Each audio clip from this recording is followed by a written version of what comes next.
Pasti Ustadz Wahabi, Al-Jenggoti, Al-Ngelawiri, Al-Gambrengi, CS Group ini yang begini-gini modelnya.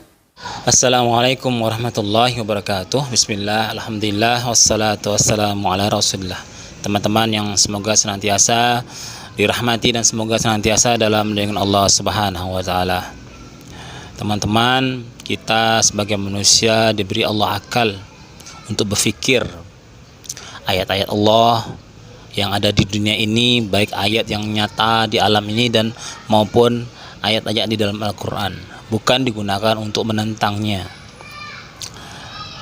Ini ada seorang buzzer atau YouTuber lah yang biasanya membahas masalah-masalah politik, kemudian dia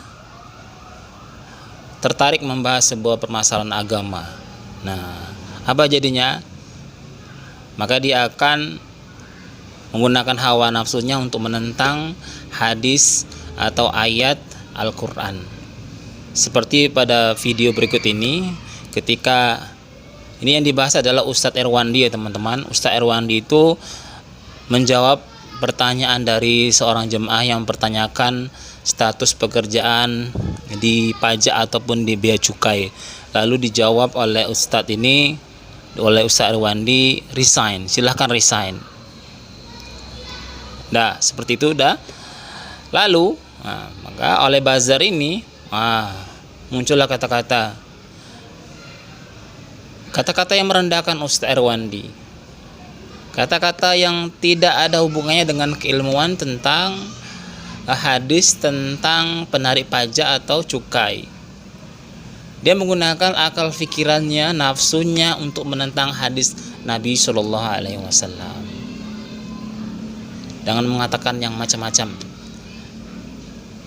yang menunjukkan bahwa dia hanya berargumentasi menggunakan hawa nafsunya untuk menentang hadis Rasulullah Shallallahu Alaihi Wasallam.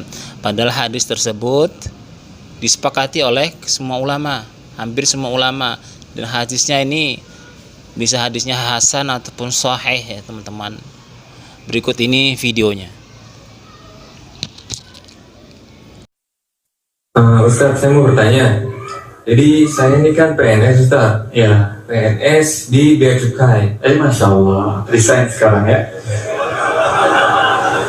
Sudah paham saya jawabannya. Resign. Kalau harta tercampur tuh Ustadz ya? Apa? Karena tercampur antara pelayanan sama harta mobil. Bukannya si Rasulullah mengatakan la yadkhulul jannata sahibu maqsid. Tidak masuk surga orang yang menarik pajak dan bea cukai. Diriwayatkan oleh Abu Daud dan disebutkan oleh banyak para ulama. Kalau Anda ingin masuk surga, resign. Masalah rezeki Anda, masalah masa depan Anda, Allah yang jamin. Ini pasti Ustadz Wahabi, Al-Jenggoti, Al-Ngelawiri, Al-Gambrengi, CS Group ini yang begini-gini modelnya. Kalau Anda ingin masuk surga resign, surga di mbahmu apa? Ya kamu tahu, kamu sudah pernah lihat surga. Dan apa kamu yakin bahwa kamu masuk surga? Ya, sekali lagi apa kamu yakin kamu akan menjadi ahli surga? Gak bisa begitulah caranya bro. Nyuruh-nyuruh orang suruh resign. Ya, emang kalau dia resign, mundur, keluar dari pekerjaannya dari kantor bea cukai, kamu bertanggung jawab.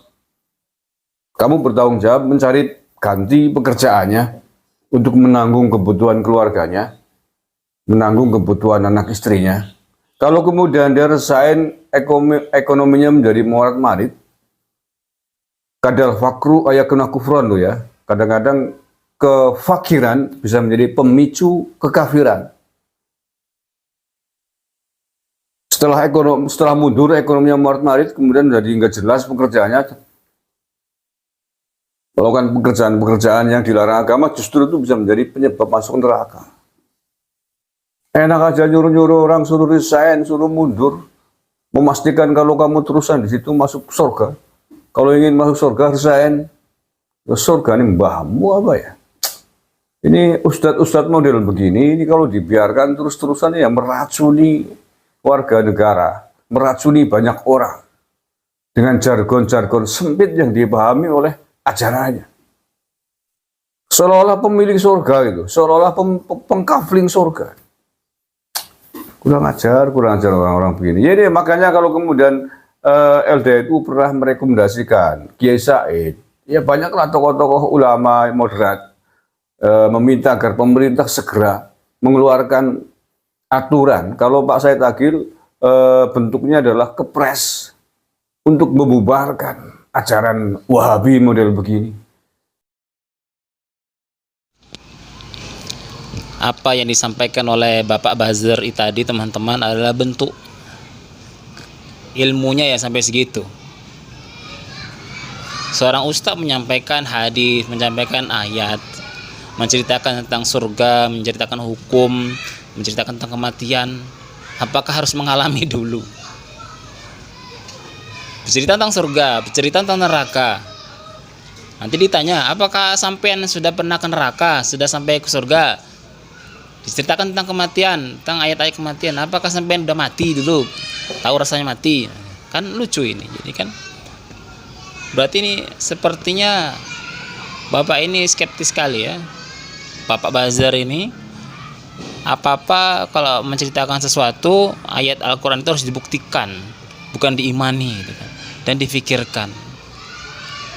Kan repot kalau semua dai menceritakan surga. Apa sudah pernah ke surga? Bukankah kan diceritakan di Al-Quran itu?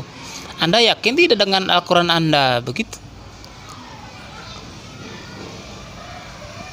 Nanti kalau berhenti dari pekerjaannya apa sampai menanggung ya,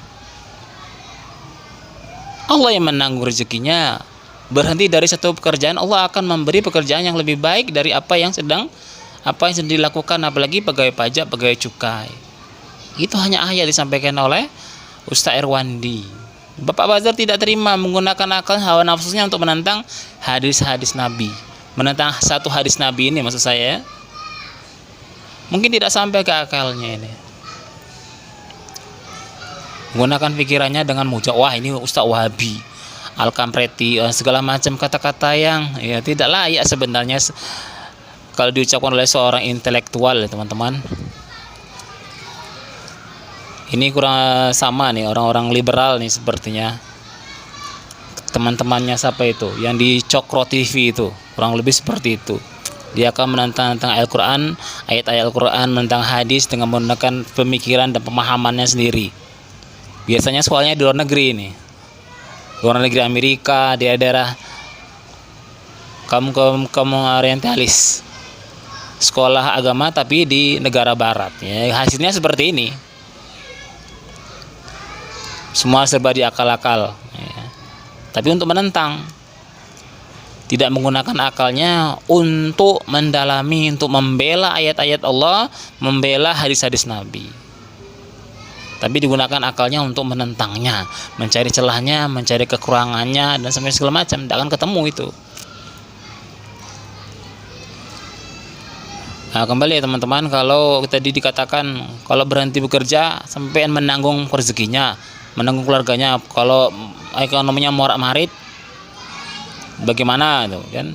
Apa sampean mencarikan kerjaan barunya? Ya kan tidak seperti itu. Kamu mesti punya akal,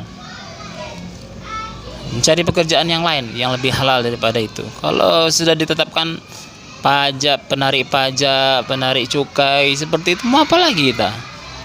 Kalau sebagai umat muslim, kalau Anda yakin agama Islam ini benar, ya ikuti, taati saja.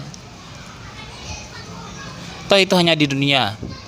Apa Bapak Bazar ini mau menanggung di akhiratnya jika kelak memang benar-benar terjadi bahwa petugas pajak dan cukai itu masuk neraka? Apakah dia yang akan menanggung, akan membela di hadapan Allah Subhanahu wa taala? Kan tidak.